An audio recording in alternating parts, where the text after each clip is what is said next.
She was quite the celebrity. The world's smallest therapy dog has passed, and her animal advocate, Kelsey Burton, invited us to her home to share in remembering the huge personality of tiny Pipsqueak. These are your dogs, and they're not therapy dogs, though. They're not. These ones are not therapy dogs, and they're not up for adoption. They are our personal pets, but we have adopted them because they are the harder to place dogs. So we have rescues that will reach out to us when they have littles that, Trinket's blind, and so she was harder to place. And then we had, Dinky Bean was surrendered as a senior pet. Hermie and Lily have some behavioral things that we're working on.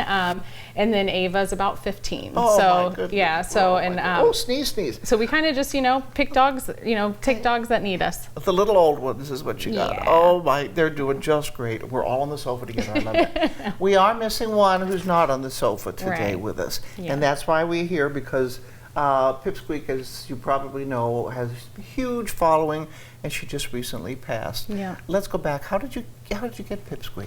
So we were contacted by a rescue. We had just moved from Wisconsin back to Indiana, back home here. And we were contacted by a foster mom who said, we have this teeny tiny special needs Yorkie and no one to take her. Her foster parents needed to get rid of her because the dad was going to get a lung transplant. Oh, okay. So pretty big, procedure. Yeah. So they had to get all the pets they were fostering into different homes, and no one would take her. Pipsqueak kind of was scary because she was only 1.8 pounds. She was not very healthy, and so a lot of the foster homes were scared of taking her. So they called me, and I drove up to Wisconsin and met her, and foster failed in about 5 minutes. Yeah. And she was supposed to last, about 6 months? Yep. How long? Yeah, she was with us for 8 years. Yeah. Isn't that amazing? She also had a huge following. I mean, you could take her literally everywhere. Yeah. She's a purse puppy. You could take her anywhere, and people just loved her. And she helped encourage other people who may have had some. She had some problems walking. She had some issues, and she really encouraged other people to. Hey, it's okay to have some things that may not work right. You can still be loved. What did you see that? Oh, all the time. I mean, anytime I walked in the room with someone, I felt like I had royalty, with me. I mean, people just flocked to her, and she loved people. If someone ignored her, I mean, she would bark at them like, hey, excuse me, you forgot to say hi to me. But she just brought out this really amazing goodness in people.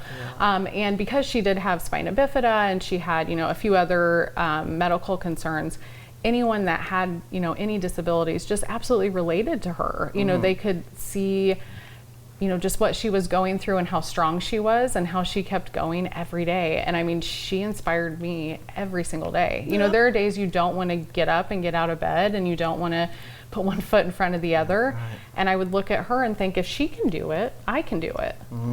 Yeah. Thank you for what you do. Yeah. I appreciate the handshake there. Thank you. Thank you. Well, I got a bath and a handshake. You can't beat that. Yeah. Well, and thank you. I mean, you've done so much to spread the word about her life and her work as a therapy dog and all that. And I mean, that just means so much to us. Don't make me cry. Yeah. Yeah. All right. Thank you. Thank you. Thank you. Thank you.